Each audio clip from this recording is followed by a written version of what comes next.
یہ چراغ بے نظر ہے، یہ ستارہ بے زباں ہے، ابھی تجھ سے ملتا جلتا کوئی دوسرا کہاں ہے؟ کبھی پا کے تجھ کو کھونا، کبھی کھو کے تجھ کو پانا، یہ جنم جنم کا رشتہ تیرے میرے درمیان ہے۔ گلوکار کی آواز دلکش تھی کہ اس کے اندر ایک طغیانی سی تھی۔ رضا حمید کو اپنی آنکھیں بھیگتی محسوس ہوئیں۔ بعض اوقات شاعر حضرات بھی کیسے کیسے دل کی بات لفظوں میں کہہ جاتے ہیں۔ کرسی پر جھولتے ہوئے وہ اپنے تخیل کی وادیوں میں الجھتے ہوئے نہ جانے کہاں جا بھٹکا تھا، جہاں خوشیاں تھیں، کہکے تھے، خواب تھے، ارمان تھے اور نویرہ احسان تھی۔ یہ تو طے ہے نویرہ احسان کہ تم اب ہمیشہ کے لیے میری زندگی کا ایک ناسور بن جاؤ گی، ایک رستا ہوا ناسور۔ میں تو تمہیں اپنا حال دل کہہ بھی نہیں سکتا، کاش میں کچھ کہہ دیتا، مگر اب بہت دیر ہو چکی ہے۔ نویرہ احسان، تم تو نواز فاروق کی قسمت کا درخشاں ستارہ ہو۔ میں نے امی کے سامنے اپنے راز دل کی افشانی سے اگر خوش نہیں ہوں تو نادم بھی نہیں ہوں۔ تمہیں پانا میرے اختیار میں نہیں، مگر میری دعا ہے نواز فاروق، اللہ تمہیں اتنی خوشیاں دے کہ تمہیں دامن تنگ پڑتا محسوس ہو۔ تم نے شاید مجھے کبھی ایک کزن، ایک چھوٹے بھائی کے علاوہ کوئی اہمیت نہ دی ہو، مگر میرا دل تو تمہاری دھڑکنوں کے یقین کا خواہاں ہے۔ پتہ نہیں کیوں میرے دل کا تمہارے دل سے ایسا ربط بن گیا ہے کہ اگر تمہیں کچھ ہو تو میری روح تک تڑپ اٹھتی ہے۔ یہ محبت ہے یا احساس کا جادواں تخیل جو تمہاری ذات سے وابستہ ہو چکا ہے؟ نرمی سے اپنی دائیں آنکھ کی نمی انگلی سے جھاڑتے ہوئے اس نے اپنے خیالات کے تسلسل کو بھی ریزہ ریزہ کرنے کی کوشش کرتے ہوئے رضا حیدر اسی طرح کرسی پر پاؤں پھیلائے دنیا و مافیا سے بے خبر اپنے آپ سے ہی نبرت آزما تھا۔ کچھ دیر پہلے وہ سو چکا تھا، گہری نیند میں تھا۔ وہ خواب تھا یا کوئی وہم سوتے میں اسے بری طرح جگا گیا تھا۔ وہ تو کبھی بھول کر بھی نویرہ کا برا نہیں چاہ سکتا تھا، پھر خواب کیسا تھا؟ وہ اٹھ بیٹھا تھا، دل بری طرح دھڑک رہا تھا۔ موسم ٹھنڈا ہونے کے باوجود اسے اپنے جسم سے پسینے چھوٹتے محسوس ہوئے تھے اور پھر بغیر کچھ سوچے سمجھے اس نے بڑی اماں کے ہاں کال ملا دی تھی۔ اماں سے ہی پتہ چلا تھا کہ نویرہ ادھر ہے اور کال نویرہ نے ہی ریسیو کی تھی۔ اس سے بات کرنے کے بعد اسے مطمئن و پرسکون ہو جانا چاہیے تھا، مگر وہ نہیں ہو پایا تھا اور اس کے بعد وہ سو بھی نہیں سکا تھا۔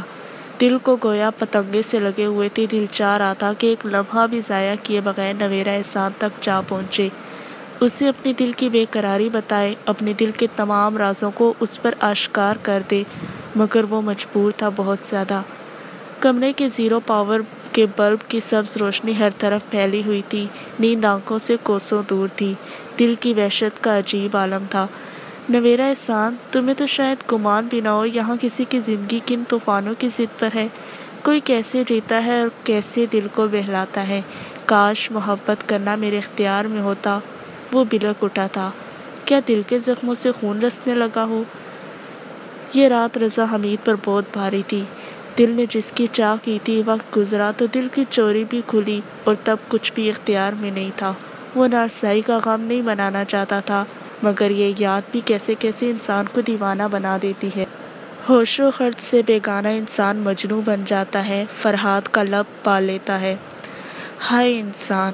رضا نے خاموشی سے اٹھ کر ریکارڈر بند کیا تھا، بھیگے چہرے سمیت وہ واش روم میں گھس گیا تھا۔ آئینے کے سامنے کھڑے ہو کر اپنا چہرہ دیکھا، بھیگی مترنم آنکھیں، رضا کی پلکیں پھر بوجھل ہونے لگیں۔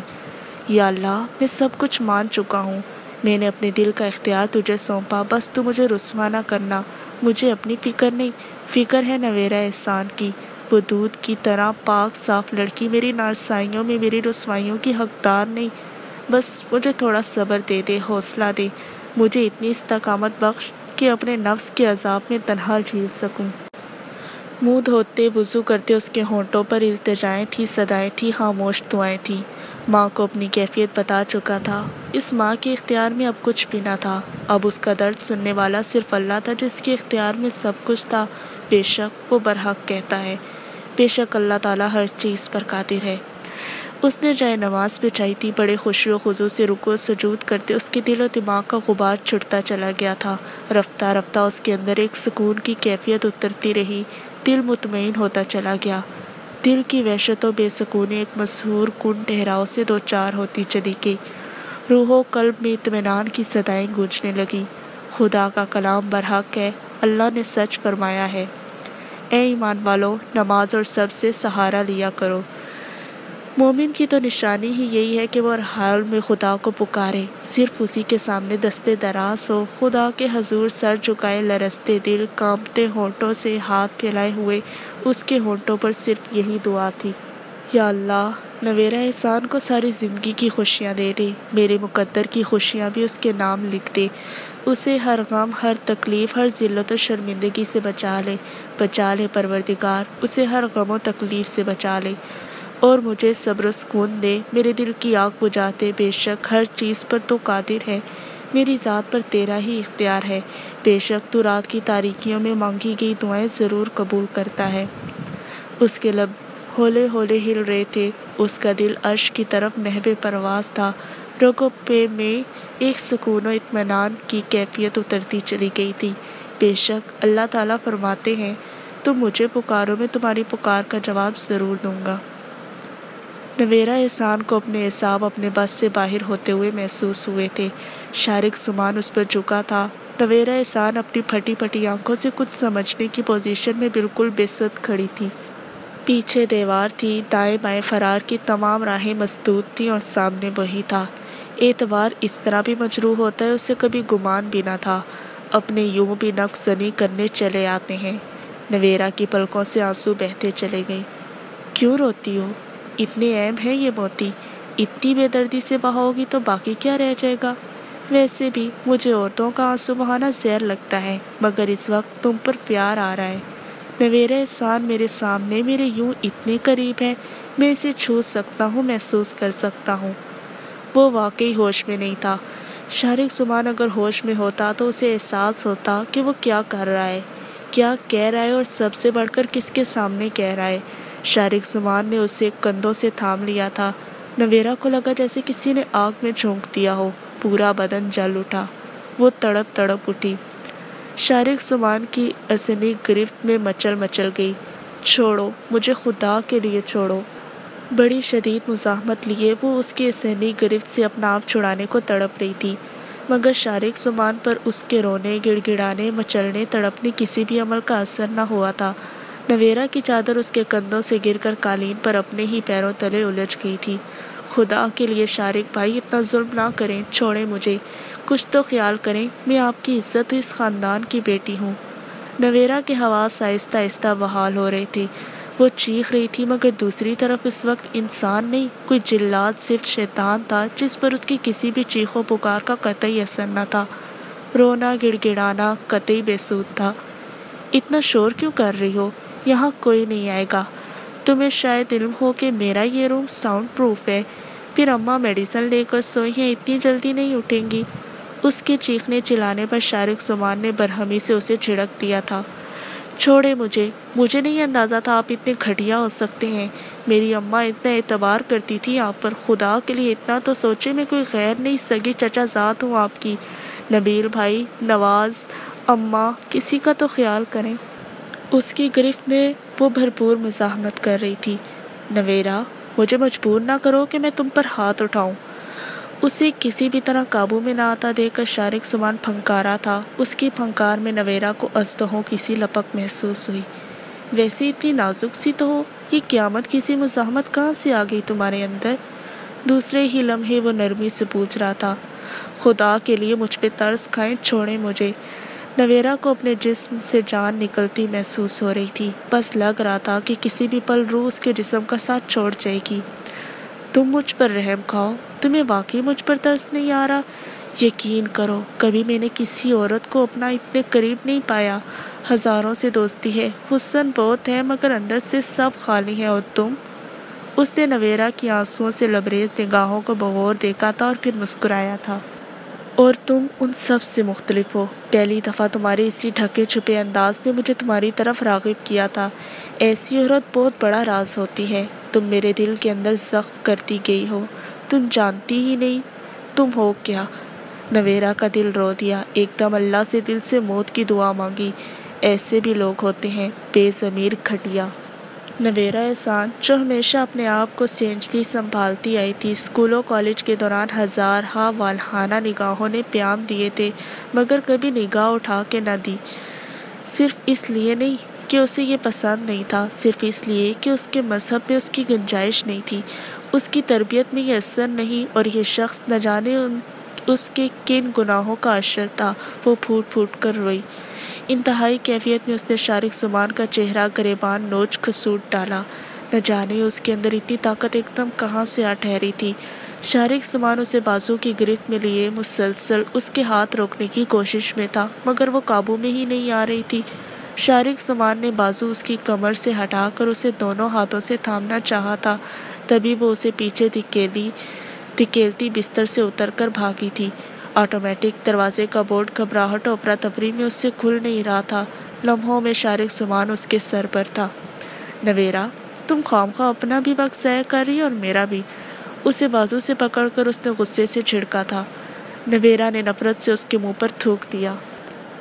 تمہاری اوقات اس سے زیادہ میری نظر میں نہیں ہے، سمجھے تم؟ نفرت، غم، بے بسی، کیا کچھ نہیں تھا اس وقت نویرا کے لہجے میں۔ تم نے مجھ پر تھوکا ہے؟ شارق زمان نے غصے سے اسے ایک دم جھنجھوڑ ڈالا تھا، ایک تھپڑ کھینچ کر اس کے رخسار پر مارا تھا۔ اتنا زوردار تھپڑ تھا کہ نویرا کو اپنے سامنے تارے سے ناچتے محسوس ہوئے۔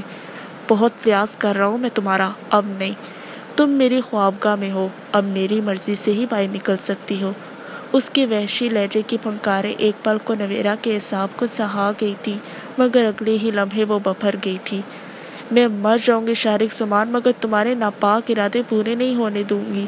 وہ پوری قوت سے چیخی تھی۔ اپنے قدموں پر وہ ایک دم مضبوط ہوئی تھی، جیسے موت سے لڑتا انسان آخری پل زندہ رہنے کی کوشش کرتا ہے، یا پھر موت کے احساس سے بے نیاز شخص ہر چیز بھول جاتا ہے۔ وہ بھرپور مزاحمت کر رہی تھی۔ اس کے گلے کی زنجیر ٹوٹ کر گری تھی۔ شارق زمان کے سخت پتھریلے ہاتھوں سے نویرا کا دوپٹہ پھٹتا چلا گیا تھا۔ نویرا کو کچھ سمجھ نہ آئی تو اس نے پوری قوت سے شارق زمان کو پیچھے کی طرف دھکیلا تھا۔ لڑکھڑاتی چال سمیت شارق دیوار کے ساتھ جا لگا تھا۔ نویرا نے زور سے اس کا سر پوری قوت سے دیوار کے ساتھ مارا تھا۔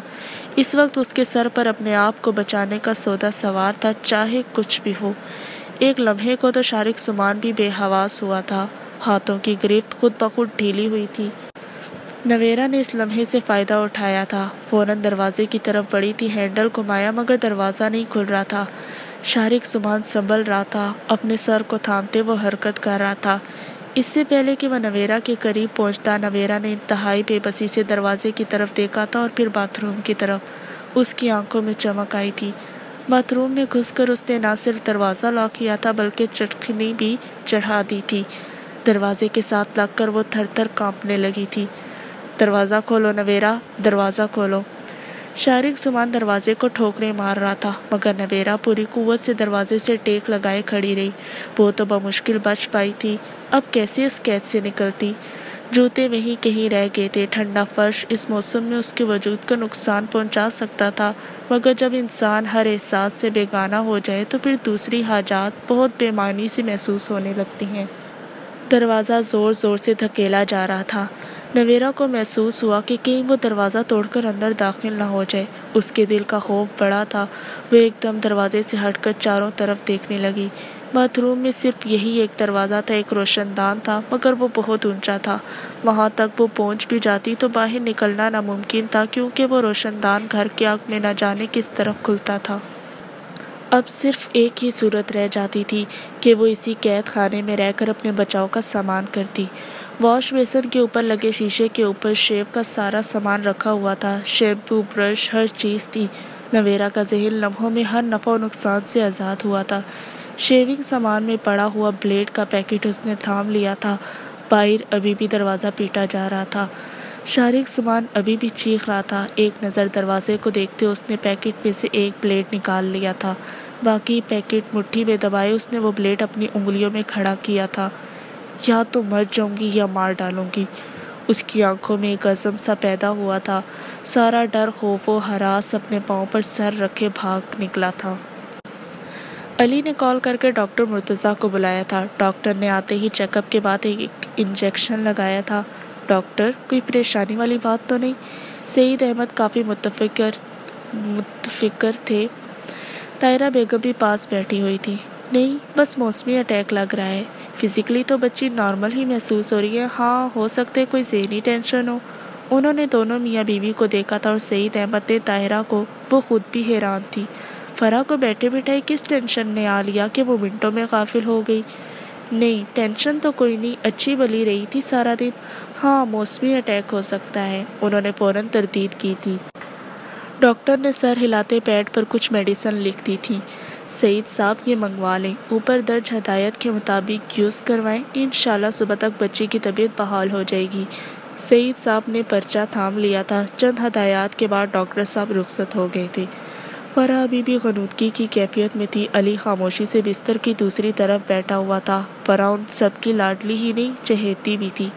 نہایت حساس اور سمجھدار سی بہن تینوں بھائیوں کی جان تھی، اور سعید احمد تو اس سے خصوصی لگاؤ رکھتے تھے۔ بیٹی رحمت ہوتی ہے، فرح کی پیدائش پر سب سے زیادہ وہی خوش ہوئے تھے۔ بیٹی کا خاص خیال بھی رکھتے تھے، اس کی ہر خواہش کو پورا کرنا اپنا فرض سمجھتے تھے۔ وہ تو بڑی سے بڑی بات پر بھی کبھی بیمار نہیں ہوئی تھی، بہت کم اسے بخار ہوا تھا، مگر آج وہ فزیکلی ہمیشہ سے بہت مضبوط رہی تھی۔ کیا ٹینشن لی ہوگی اس نے؟ چوکیدار کے بیٹے کو میڈیسن لانے کو بھیج کر وہ مسلسل یہی سوچتے رہے تھے۔ انجیکشن کا اثر تھا کہ گھنٹے بعد فرح کی غنودگی کم ہونا شروع ہو گئی تھی۔ طاہرہ بیگم نے اسے کھانا کھلا کر میڈیسن دی تھی۔ علی اور سعید احمد نے بھی اسے حواس میں آتے دے کر کھانا کھایا تھا۔ طاہرہ بیگم فرح کے سرہانے بیٹھی اس کا سر دباتی رہی تھی۔ 10 بجے کے قریب سمان کی واپسی ہوئی تھی۔ علی سے بھی فرح کی خراب طبیعت کا سن کر فوراً اس کے کمرے کی طرف آیا تھا۔ کیا ہوا؟ کیسے ہو گئی طبیعت خراب؟ وہ شاید میڈیسن کی وجہ سے سو چکی تھی۔ طاہرہ بیگم اس کا سر دبا رہی تھی۔ پریشانی سے دریافت کرتے، فرح کا چہرہ دیکھتے وہ اس کے پاس ہی بستر کے کنارے پر ٹک گیا تھا۔ پتہ نہیں، ڈاکٹر کہہ رہا تھا کہ شاید کوئی ٹینشن لی ہے اس نے۔ بھلا ایسی کیا ٹینشن لے لی اس نے؟ اس گھر میں تو 24 گھنٹے ٹینشن کی فضا برقرار رہتی ہے۔ ایسے ماحول میں تو انسان بڑی سے بڑی ٹینشن میں بھی بحال رہتا ہے۔ میرا خیال ہے موسمی اٹیک ہے اور کچھ نہیں۔ ٹینشن کی تو اب اس گھر میں سبھی عادی ہیں۔ سمان احمد نے صرف ماں کی صورت دیکھی تھی۔ دل تو چاہا کہ کہہ دے، آپ بیٹی کی ماں ہو کر اتنی غافل کیسے رہ گئی کہ بیٹی انجان شخص کی دھمکیوں سے خود ہی لڑتی رہی۔ سب سے زیادہ گھر میں فرح کے ساتھ ان کا اور علی کا ہی وقت گزرتا تھا۔ ایسے میں فون کالز کا سلسلہ شروع ہوا اور طاہرہ بیگم بے خبر ہوں، سمان کو ہضم نہیں ہو رہا تھا۔ وہ تو اولاد کے سلسلے میں کافی تیز نگاہی کا مظاہرہ کرتی تھی، پھر اس معاملے میں وہ ان سے کیسے چوک ہو گئی، کیسے کوتاہی ہو گئی کہ فرح اس حد تک چلی گئی، بلکہ اس شخص کے فریب میں پھنس گئی۔ تمہارا نمبر بند تھا، علی نے کتنی دفعہ نمبر ملایا تھا، اب اکثر تم نمبر بند کرنے لگ گئے ہو، خیریت؟ شکی انداز میں وہ تفتیش کر رہی تھی، وہی شکی انداز جو اگر والدین کی طرف سے ہو تو اولاد کے سینے میں گہرا شگاف ڈال دیتا ہے۔ اس سمے سمان احمد نے خود کو خاصا بے بس محسوس کیا۔ کیا مطلب؟ ایک لمحے کی تلخی پورے وجود میں سرایت کر گئی۔ صاف واضح سا سوال ہے، ظاہر ہے تمہارا نمبر بند تھا، تمہارے والد صاحب خاصے متفکر تھے، مجھے تم میٹنگ میں کہہ کر گئے تھے، اب میں کیا جانوں تم کہاں تھے، نمبر کیوں بند کیا؟ پریشانی تو فطری سی بات ہے۔ سمان احمد کے اندر شدید مزاحمت انگڑائی لے کر بیدار ہوئی تھی۔ اس نامباد والی حرکت کے بعد طاہرہ بیگم اب سمان احمد کی ہر حرکت کو مشکوک نظروں سے جانچ رہی تھی۔ سمان اچھی طرح سمجھ رہا تھا، مگر کچھ بھی کہنے سے قاصر تھا کہ مقابل اس کی ماں تھی۔ وہ رشتوں کی اہمیت دینے والا، ان کی قدر کرنے والا انسان تھا۔ ماں کی طرف سے اس قدر بے یقینی اور شدید بے اعتباری کی وجہ سے سمان خود کو کچھ بھی کہنے سے بمشکل روک پایا کہ رشتوں کا احترام وہ ہر حال میں کرنے والا انسان تھا۔ حالات کچھ بھی ہوں، اس نے اپنی ماں کی ہر موقع پر عزت کی تھی۔ میٹنگ کے دوران ڈسٹربنس کی وجہ سے نمبر آف کیا تھا اور کوئی بات نہیں، مزید آپ جو بھی سوچیں یہ آپ کی ذہنی اختراع ہے، ہر انسان اپنے سوچنے سمجھنے میں آزاد ہے، میں کیا کہہ سکتا ہوں؟ نہ چاہتے ہوئے بھی تلخی نوکے زباں پر دار آئی تھی۔ طاہرہ بیگم نے خشمگین نظروں سے دیکھا۔ میڈیسن لی، ڈاکٹر کو دکھایا؟ قبل اس کے کہ وہ بھی جواباً ٹمپرامنٹ لوز کرتی، سمان نے بات ہی بدل دی تھی۔ ہاں، ڈاکٹر مرتضیٰ آ کر دیکھ گئے تھے، انجیکشن لگایا تھا، میڈیسن بھی کھلا دی تھی۔ انہوں نے بھی خود کو نارمل کرتے ہوئے فرح کی طرف توجہ دی۔ یہ سو چکے ہیں، میرا خیال ہے اب صبح تک اس کی آنکھ نہیں کھلے گی، آپ بھی آرام کریں۔ فرح کی پیشانی چھو کر حرارت چیک کرتے سمان نے انہیں گویا تسلی دی تھی۔ بہرحال وہ ماں تھی، نظریاتی اختلافات ایک طرف، مگر وہ بلا کی انا پرست بھی تھی۔ یہ انا کی جنگ ہی تو تھی، کہ ان کے والدین اپنی اولاد کی طرف سے غفلت برت رہے تھے۔ فرح نہ جانے کب اور کیسے والدین کی اندرونی چپکلش سے فرار حاصل کرتے ہوئے نیٹ چیٹنگ کی طرف مصروف ہوئی تھی، اور کب اس کی ذات کے اندر شگفتگی کی فضا پروان چڑھنا شروع ہوئی۔ لڑکے تو اپنا وقت باہر آنے جانے میں کیسے بھی صرف کر لیتے ہیں۔ ایسے حالات میں جب والدین اپنی اپنی جنگ انا کے پرچم بلند کیے اپنے اپنے مفادات کو اہمیت دینے لگے تو خصوصاً بیٹیاں ضرور اثر پذیر ہوتی ہیں۔ سمان کے اندر تو رنج کی فضا گہری ہوتی چلے گی۔ بہت محبت و نرمی سے فرح کا ہاتھ تھام لیا۔ سارا دن مصروف رہی ہوں، تھکن ہو گئی ہے، میں ادھر اس کے پاس ہی سو جاتی ہوں۔ بخار میں انسان ویسے بھی خاصا حساس ہو جاتا ہے، نہ جانے رات کب آنکھ کھلے۔ تم فکر نہ کرو، جا کر آرام کرو، اور ہاں، کھانا کھاؤ گے یا کھا کر آئے ہو؟ سمان کی آنکھوں سے بہن کے لیے چھلکتی محبت و چاہت محسوس کر کے وہ بھی فوراً نرم ہو تھی۔ فرح کی پیشانی چومتے اسے بھی ہدایت کرتے آخر میں پوچھا تھا، ہاں کھا لیا ہے، چائے کی طلب ہو رہی ہے، میں بنا دیتی ہوں۔ رات کی چائے ہمیشہ فرح ہی بناتی تھی، اور سمان چاہے رات کو کتنا ہی لیٹ آئے یا طاہرہ بیگم سو جائیں، فرح جا کر اس کا انتظار ضرور کرتی تھی۔ کھانے چائے کا پوچھتی تھی۔ وہ ان سب بھائیوں سے کتنی محبت کرتی تھی، کوئی ان سے پوچھتا؟ نہیں رہنے دیں، آپ پہلے ہی تھک گئی ہوں گی، میں ساجدہ سے کہتا ہوں۔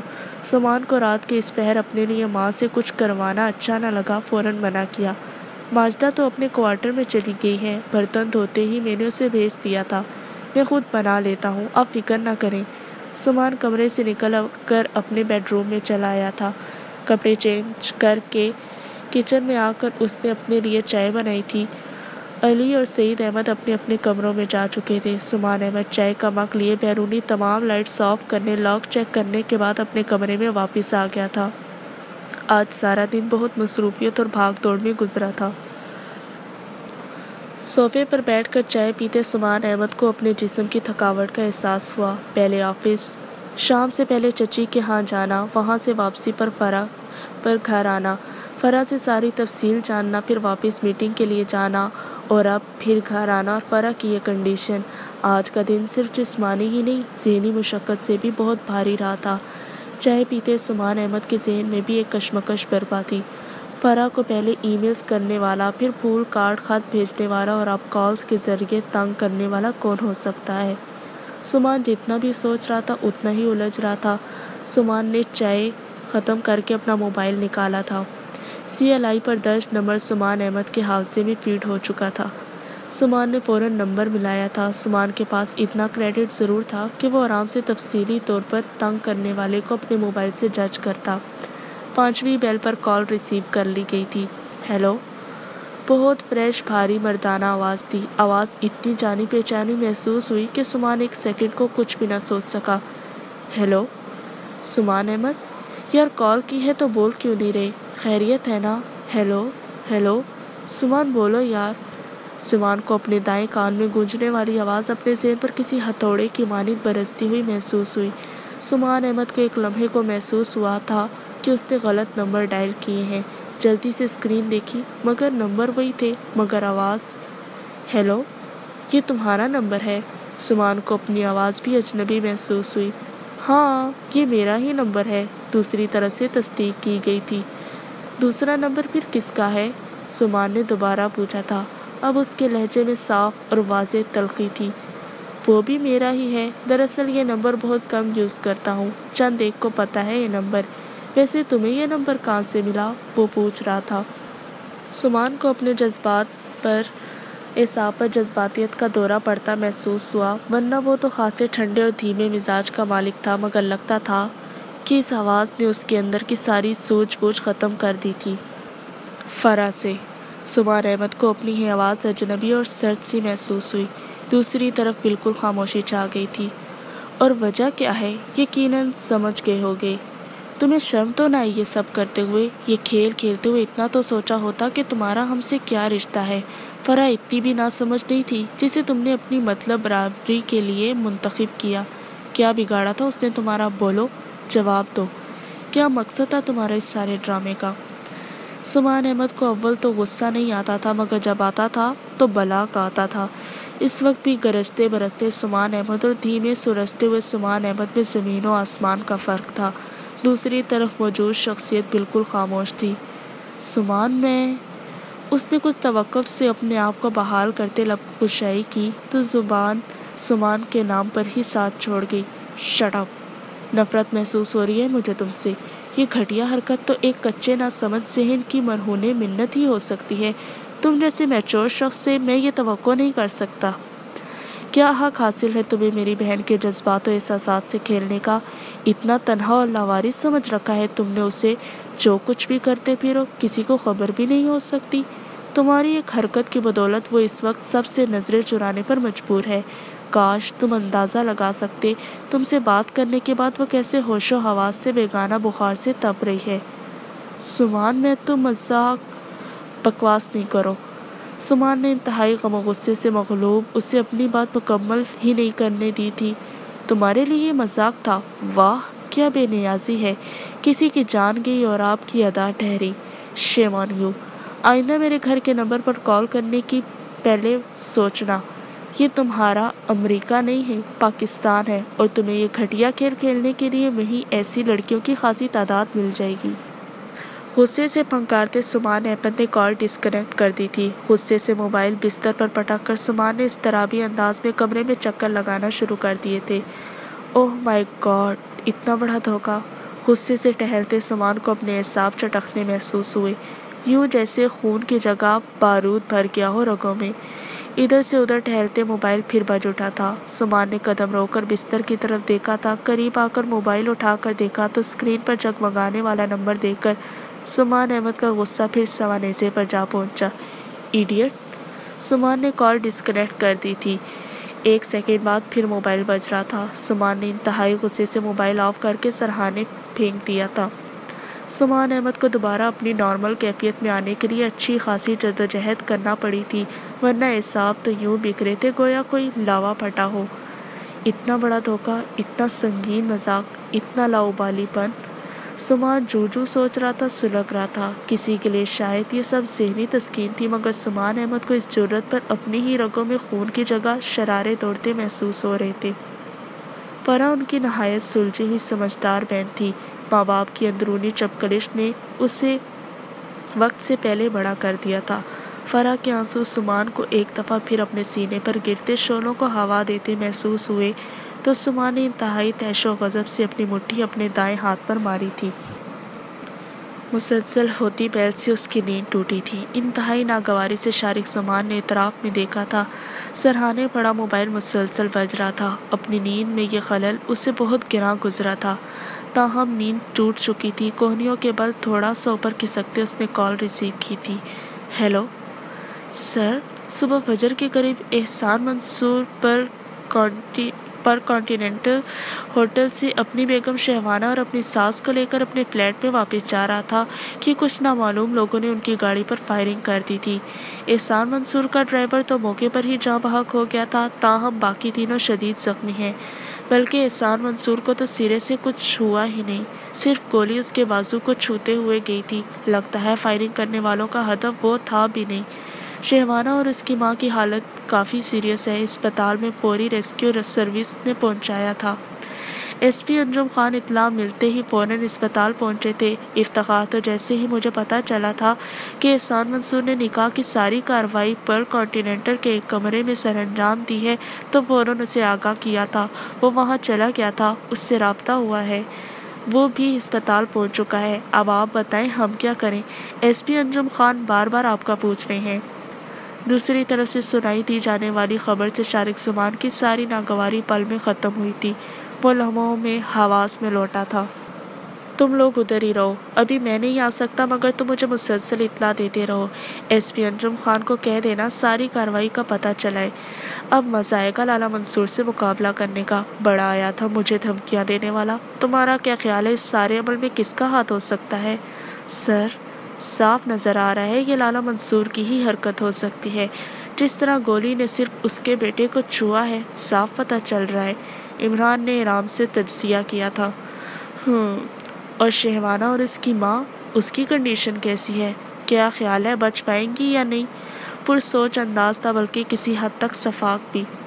سر مشکل سے ہی، دراصل ابھی کچھ کہہ نہیں سکتا، خون بہت بہہ چکا ہے۔ ریسکیو ٹیم موقع پر ہی پہنچ گئی تھی، ورنہ شاید جائے وقوع پر ہی دونوں دم توڑ دیتی۔ اچھا تھا ختم ہو جائیں، کم از کم ایک زمانہ ان دونوں کے شر سے تو بچا رہتا۔ نفرت و حقارت سے اس نے اپنے اندر کا غبار نکالا تھا۔ ویسے ریسکیو کو کس نے کال کی تھی؟ یا وہ خود ہی پہنچ گئے تھے خدائی فوجدار بن کے یہ ریسکیو والے؟ سر، احسان منصور نے ہی کال کی تھی، اس وقت وہی ہوش میں تھا۔ ریسکیو والوں سے تو یہی اطلاع ملی تھی، باقی واللہ علم۔ اوکے ٹھیک ہے، مجھے ایک ایک پل کی اطلاع دو۔ افتخار کو کہنا ایک لمحے کو بھی وہاں سے نہ ہٹے۔ میں اگر مناسب سمجھا تو اسپتال کا چکر لگاؤں گا، ورنہ معذرت۔ اس نے یہ کہتے کال بند کر دی تھی۔ عمران نے جس قدر سکون سے وہ بات کر رہا تھا، حقیقتاً میں ایسا بالکل نہ تھا۔ اس خبر نے اس کے اعصاب کو منتشر کر دیا تھا، بلکہ اچھا خاصا جھٹکا لگا تھا۔ موبائل اس نے بے پرواہی سے سائڈ میں پھینکا تھا۔ گزری شب کا ایک ایک لمحہ اس کے دل و دماغ پر پرچھائی کی طرح چھوا تھا۔ اپنی تمام جسارتیں، نویرا کا رونا، گڑ گڑانا، التجائے کرنا، مزاحمتی انداز، قسمیں واسطے دینا، شارق زبان کے چہرے کا ایک رنگ آ رہا تھا، ایک جا رہا تھا۔ اپنی شخصیت کا یہ دوہرا پن خود اس کے اپنے لیے بھی نہایت اذیت ہی نہیں، تکلیف دہ بھی تھا۔ باتھ روم کے دروازے کی طرف لبکتے اس کے پیروں میں نویرا کی شال الجھی تھی۔ وہ فوراً ٹھہر گیا تھا۔ ایک ہاتھ میں کلپ تھا تو دوسرے ہاتھ سے اس نے جھک کر سرخ شال اٹھا لی۔ چادر صوفے پر ڈالتے دوبارہ باتھ روم کے بند دروازے کو دیکھا۔ نہ جانے وہ اندر کس حال میں تھی، اسے ایک دم تشویش لاحق ہوئی۔ رات نویرا کا انداز مر مٹنے والا تھا۔ گھڑی کی طرف نگاہ کی، صبح کے 6 بج رہے تھے۔ شارق زمان نے اپنے کمرے پر نگاہ ڈالی۔ کمرہ تو جوں کا توں تھا، مگر قالین پر جگہ جگہ ٹوٹی چوڑیاں بکھری پڑی تھی۔ شارق زمان کو اپنا جسم جھٹکوں کی ضد پر محسوس ہوا۔ دروازے کے پاس آ کر اس نے ہینڈل گھمایا تھا، مگر دروازہ اندر سے لاک تھا۔ شارق نے دروازے پر دستک دی تھی۔ نویرا، ساتھ میں آواز بھی دی تھی، مگر کوئی رد عمل نہ تھا۔ نویرا پلیز دروازہ کھولو۔ پہلے سے زیادہ سختی سے اس نے دروازہ پیٹا تھا۔ 5-6 منٹ انتظار کیا تھا۔ نویرا پلیز دروازہ کھولو، ورنہ میں دروازہ توڑ دوں گا۔ جوں جوں ایک ایک پل گزر رہا تھا، شارق زمان کے اندر وحشتیں پھر جنون خیزی کا لبادہ اوڑھنے لگی تھی۔ نویرا دروازہ کھولو، پلیز دروازہ کھولو۔ اس کی برداشت ختم ہوتی جا رہی تھی، یوں جیسے کوئی لمحہ بلمحہ اسے برف کے برادے میں دھکیلتا جا رہا۔ وہ چیخ اٹھا تھا۔ اتنی سختی سے دروازے کو ٹھوکریں مارتے، ہینڈل کو مروڑتے وہ بس دروازہ توڑ دینے کو تھا، جب ایک دم سے دوسری طرف کھٹکا ہوا تھا، یوں جیسے دوسری طرف چٹکنی گرائی گئی ہو۔ شارق زمان فوراً پیچھے ہٹا تھا۔ نویرا نے دروازہ کھول دیا تھا۔ شارق زمان کی نگاہیں بے اختیار اس پر اٹھی تھی، مگر اس پر زیادہ دیر ٹھہر نہیں سکی۔ گزری رات کی ساری وحشتیں نویرا کے وجود سے چھلکتی اسے نظریں چکانے پر مجبور کر گئی تھی۔ روتی سوجی آنکھیں، سوجا چہرہ، بکھرے بال، مگر نویرا کا وجود چیخ چیخ کر اپنے اوپر رات گزرنے والی قیامت بتا رہا تھا۔ نویرا، اس نے پکارا تھا۔ احساس جرم تھا یا کیا تھا؟ آواز خود بخود پست تھی۔ خبردار، تم نے ایک لفظ بھی کہا، میں تمہاری وحشت کی بھینٹ چڑھ جاؤں، تمہاری بھول ہے۔ مجھے یہاں سے جانا ہے، اسی لیے دروازہ کھولا ہے۔ اگر تم نے مجھے ہاتھ بھی لگایا تو پھر بہت برا کرو گے۔ اپنے ساتھ ساتھ میں تمہاری جان بھی لے لوں گی۔ ساری رات کی اذیت، ٹھنڈے یخ فرش پر ننگے پاؤں، کانپتے لرزتے جسم سمیت وہ ایک ایسی قیامت سے گزری تھی جو اسے بہت بہادر بنا چکی تھی۔ وہ وحشی زخمی شیرنی کی طرح جھپٹنے کو تیار تھی، ہر حد سے گزر جانے کو۔ رات جو بھی ہوا، میں یہ نہیں کہتا کہ اس میں میری سوچ یا میری ذات کا کوئی عمل دخل نہیں ہے، مگر یہ سچ ہے، تمہیں چائے کا کہتے ہوئے میری نیت بالکل صاف تھی۔ اسے بالکل صحیح سلامت سامنے پا کر کچھ پرسکون ہوتے ہوئے وہ پیچھے ہٹ گیا تھا۔ نویرا نے کچھ الجھ کر اسے دیکھا۔ اس کا وضاحتی انداز ایک بناوٹ لگا، شارق کے الفاظ، اس کا پیچھے ہٹنا اسے ڈرامہ محسوس ہوا۔ شارق زمان نے صوفے پر پڑی چادر اٹھا کر اس کی طرف اچالی تھی، جو نویرا کے اوپر جا گری تھی۔ نویرا نے چادر سمیٹتے حیران ہو کر شارق زمان کو دیکھا اور پھر چادر اپنے وجود پر لپیٹ لی۔ گزری شب کے اثرات کچھ حد تک چھپ گئے تھے۔ میں بالکل اچھا نہیں ہوں، میری صحبت، میری عادات بھی ٹھیک نہیں، مگر میں قسم کھاتا ہوں میں نے تمہیں اس انداز میں کبھی نہیں دیکھا تھا۔ میں تمہاری عزت کرتا ہوں، پتہ نہیں اپنے اندر کے جنونی پن میں رات کیا کر بیٹھا، مگر جو ہو گیا اسے بھول جا۔ ہاں، بھول جا؟ نویرا نے نفرت سے ٹوک دیا۔ نفرت کے اس قدر شدید مظاہرے پر شارق زمان خاموشی سے اسے دیکھے گیا۔ آپ کے لیے بھول جاؤں کہنا آسان ہے، مگر میرے لیے بھولنا بہت مشکل ہے۔ بہت برا کیا آپ نے میرے ساتھ۔ میں تو آپ کے خاندان کی ہی بیٹی تھی۔ اپنی ہی عزت پر ہاتھ ڈالتے ہوئے کچھ تو سوچا ہوتا۔ نہ چاہتے ہوئے بھی وہ رو دی۔ شارق زمان نے آگے بڑھ کر دروازہ کھولا تھا۔ تم جا سکتی ہو آپ، دروازے کے سامنے سے ہٹ کر اس کو کہا تھا۔ نویرا کو اب بھی حیرت و تعجب کا دورہ پڑا۔ آنسو ٹھٹر گئے۔ یہ شخص اتنی جلدی ہاتھ میں آیا شکار جانے دے رہا ہے، یا اس کے اندر انسانیت واقعی جاگ گئی ہے، یا پھر یہ بھی کوئی چال تھی؟ مشکوک نظروں سے اسے دیکھتے قالین پر بکھرے اپنے جوتے پہنتے وہ مسلسل بے یقین تھی۔ الٹے قدموں چلتے دروازے کے قریب پہنچتے ہوئے بھی وہ خوف زدہ تھی کہ کسی بھی لمحے کے شیطان اسے پھر دھوکہ نہ دے دے۔ کمرے سے نکلی تو پیچھے بہت زور سے دروازہ بند ہوا تھا۔ اس نے ہڑبڑا کر دروازے کو دیکھا اور پھر خود کو۔ وہ خواب نہیں تھا، حقیقت تھی۔ وہ زندہ اور باعظمت واپس آئی تھی۔ ایک قیامت کی رات گزری تھی جس کے آثار اس کے وجود پر تھے، جنہیں اس کی شال نے چھپا دیا تھا، مگر ایک قیامت اس کے اندر برپا ہوئی تھی۔ نویرا کے آنسو زاروں قطار بہتے چلے گئے۔ یا اللہ! اسے یقین آتا چلا کیا کہ اللہ نے اس کی سن لی ہے۔ باتھ روم کے ٹھنڈے یخ فرش پر اس نے ساری رات صرف اس ایک ذات کو پکارا تھا۔ شیطان کی شیطانیت نے دم توڑا تھا یا شارق کے اندر انسانیت نے انگڑائی لی تھی؟ وہ تو صرف اللہ کی رحمت سے فیض یاب ہوئی تھی۔ نفرت سے ہاتھ میں پکڑا بلیڈ اور مٹھی میں دبا بلیڈ والا پیکٹ اس نے کمرے کے دروازے پر ہی پھینک دیا تھا۔ دوڑتے ہوئے وہ اماں کے کمرے کی طرف بڑھی تھی۔ شاکرا ابھی بھی سو رہی تھی اور اماں بھی۔ اس نے الماری سے اپنا بیگ نکال کر کپڑے نکالے تھے۔ باتھ روم لے کر وہ باہر نکلی تو 6:30 ہو رہے تھے۔ اس نے جائے نماز بچھا لی تھی۔ اللہ نے اسے انتہائی ذلت اور رسوائی سے بچایا تھا۔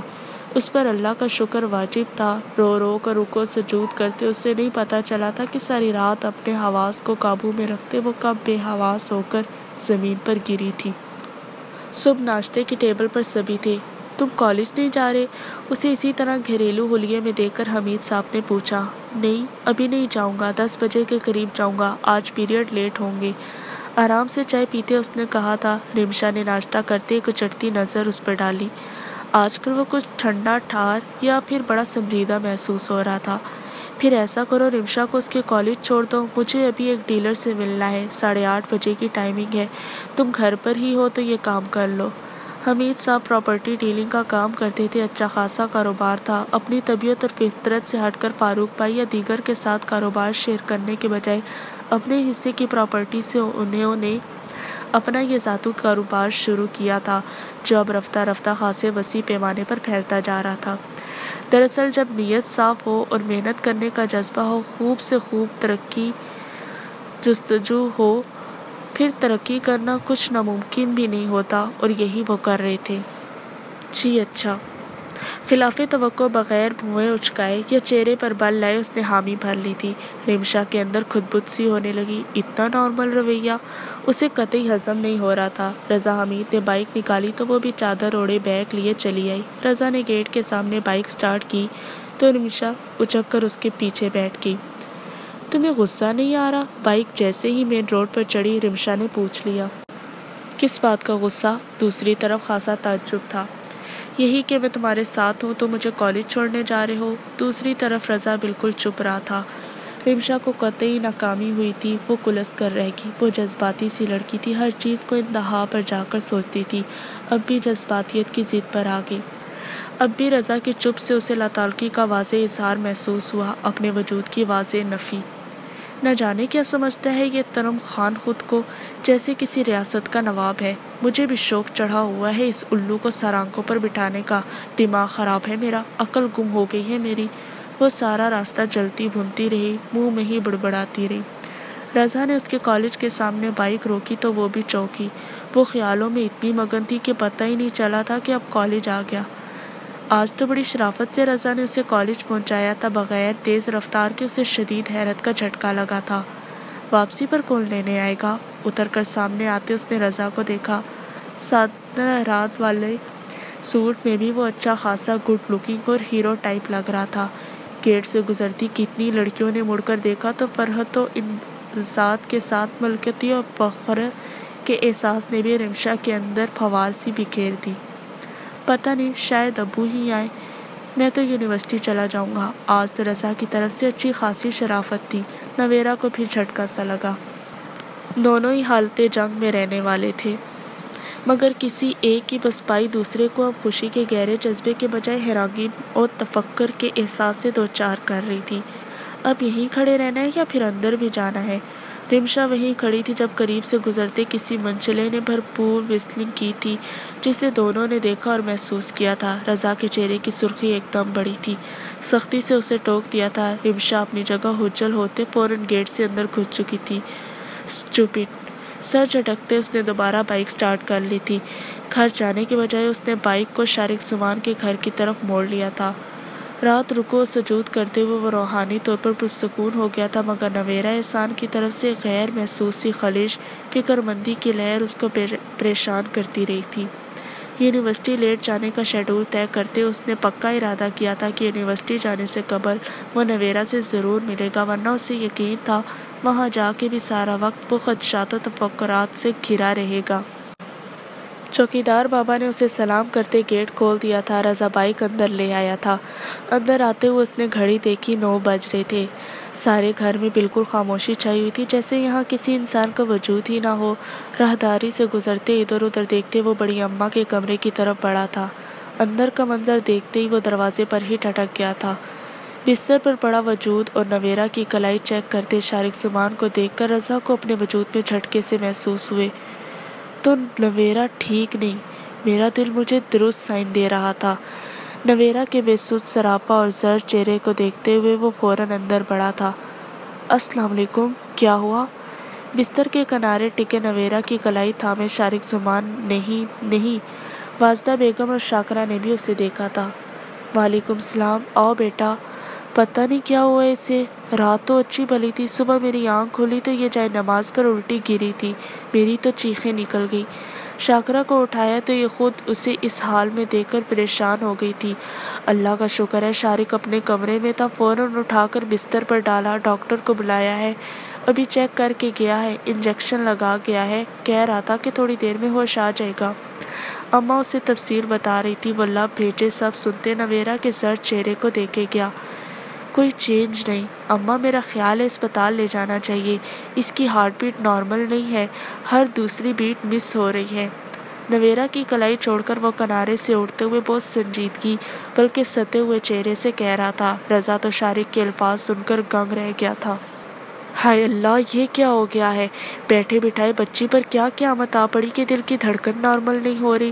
ڈاکٹر تو کہہ رہا تھا سنبھل جائے گی۔ اماں نے فوراً اپنا کلیجہ تھاما تھا۔ ڈاکٹر تو یہ بھی کہہ کر گیا ہے کہ اگر اگلے آدھے گھنٹے میں ہارٹ بیٹ نارمل نہ ہوئی تو فوراً اسپتال منتقل کریں، طبی امداد ملنا بہت ضروری ہے، ورنہ سیریس کنڈیشن بھی ہو سکتی ہے۔ آپ دیکھ نہیں رہی کوئی امپروومنٹ تو نہیں ہوئی؟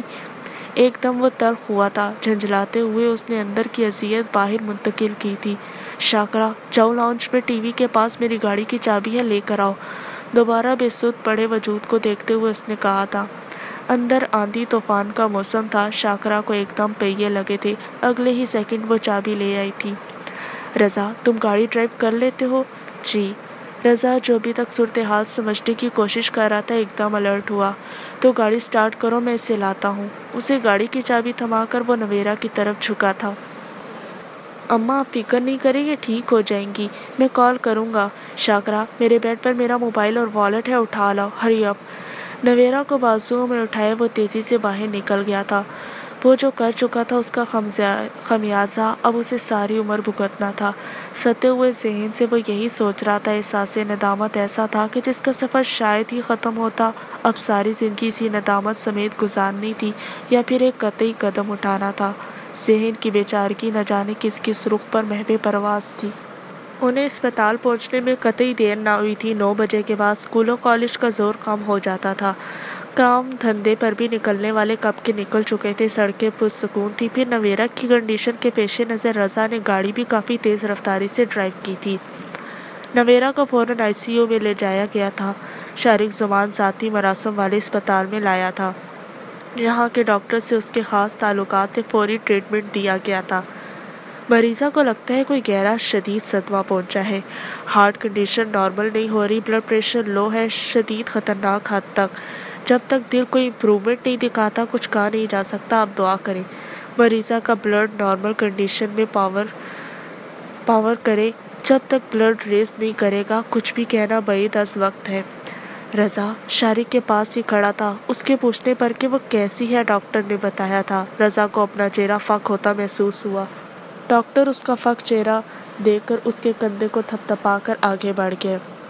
شارق بھائی ایسی کیا بات ہوئی؟ رات تو میری بات ہوئی تھی ان سے، وہ اچھی بھلی تھی، یہ بیٹھے بیٹھے انہوں نے کیا ٹینشن لے لی جو اس شدید ٹینشن کا باعث بنی؟ وہ تو بالکل صحت مند نارمل تھی۔ رضا اپنے اندر کے اضطراب کو بالکل نہیں چھپا پایا تھا، بالکل فطری رد عمل تھا۔ مجھے نہیں پتا، میں ڈاکٹر کے پاس ہوں، تم نبیل کو کال کر کے اصل صورتحال سے باخبر کراؤ۔ اپنے سر سپاٹ سے بے تاثر چہرے سمیت رضا کے جواب میں شارق زمان جیب سے موبائل نکال کر اسے تھماتے آگے بڑھ گیا تھا۔ رضا نے ناسمجھ انداز میں شارق زمان کے انداز اتوار اور رویے کو جانچا، کہیں کوئی چیز غلط تھی کیا؟ وہ شدید کشمکش کا شکار ہو چکا تھا، وہ اس کی وجہ کو سمجھنے سے بالکل قاصر تھا۔ خاموشی سے اس نے کال کر کے نبیل کو اطلاع کر دی تھی۔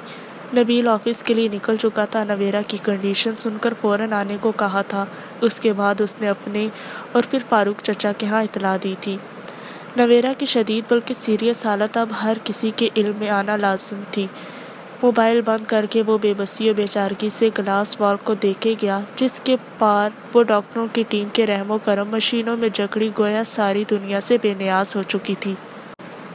1 گھنٹے کے اندر اندر نویرا کی طبیعت کا سن کر سبھی بھاگے چلے آئے تھے۔ وہاں آنے والوں میں سب سے پہلے نبیل بھائی تھے، پھر نواز، فاروق تھے جن کے موبائل نمبر پر رضا نے اطلاع دی تھی۔ گھر سے رضیہ بیگم چلی آئی تھی کہ فاروق صاحب کام پر نکل چکے تھے، حمید صاحب بھی چلے گئے تھے۔ زبیدہ بیگم خبر پاتے ہی تنہا آئی تھی، جبکہ نبیلہ بھابھی اور اماں دونوں آئی تھی۔ نویرا کی کنڈیشن جو کی تو تھی، بلڈ پریشر کی حالت نارمل نہیں ہو رہی تھی، ہارٹ بیٹ کی بھی وہی حالت تھی۔ خالدہ بیگم کا تو رو رو کر برا حال تھا، نہ جانے کیوں انہیں لگ رہا تھا کہ رات دیکھا گیا بھیانک خواب سچ ہو گیا۔ نبیل خود ادھر سے ادھر ٹہلتے ہونٹ کچلتے سخت اضطراب میں تھا۔ نواز فاروق حیران تھا کہ کل تک تو وہ ہنستی مسکراتی لڑکی زندگی کی تمام دلکشیاں سمیٹے آن ہی آن میں کیوں کر اس بستر پر آ لیٹی تھی، اور حالت بھی ایسی تھی کہ گویا پورے عالم سے ناراض ہو گئی ہو، جیسے ہم جی چکے اور جینے کی چاہت نہیں رہی۔ سبھی ایک دوسرے کو تسلیاں دے رہے تھے، مرد حضرات سرگرم عمل تھے، ادھر سے ادھر بھاگتے دوڑتے اصل صورتحال کی پل پل رپورٹ مل رہی تھی۔ ڈاکٹر کہہ رہے ہیں اگر مزید وہ 1 گھنٹہ اس حالت میں رہی تو خدا نخواستہ اس کا ہارٹ فیل بھی ہو سکتا ہے، بی پی بہت لو ہے، ECG مسلسل کام کر رہی ہے، ڈاکٹر خود بھی مصروف ہے، دعا کریں۔ نبیل ڈاکٹر کی ساری صورتحال جان کر اماں کے پاس آ کر بتا رہا تھا، ان کا دل پھٹتے کو تھا، بس پھوٹ پھوٹ کر روئی۔ نبیلہ گاہے بگاہے تسلیاں دیتی رہی۔ زبیدہ بیگم، رضیہ بیگم سبھی غمزدہ دلگیر نم آنکھوں سے اس کے لیے دعائیں مانگ رہی تھی۔ اماں نے کونے میں چادر بچھا کر نماز حاجت کی نیت باندھ لی۔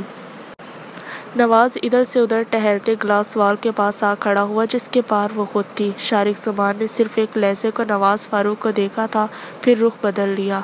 وہ سائیڈ بینچ پر بیٹھا بالکل گمسم اور محربہ لب تھا۔ کچھ بھی نہیں پتا تمہیں اسے ہوا کیا تھا؟ کل تک تو نارمل تھی، یہ اچانک ایسی کیا مصیبت آ پڑی کہ دل کا عارضہ لاحق ہو گیا؟ کتنی ہی دیر دوسری طرف خالی نگاہوں سے دیکھنے کے بعد وہاں سے ہٹ کر وہ شارق کے پاس بینچ پر آ بیٹھا تھا۔ شارق زمان کا چہرہ متغیر ہو رہا تھا، احساس ندامت نے ایک اور چوٹ لگائی تھی۔ وہ اسی طرح ساکن و جامد سر جھکائے بیٹھا رہا۔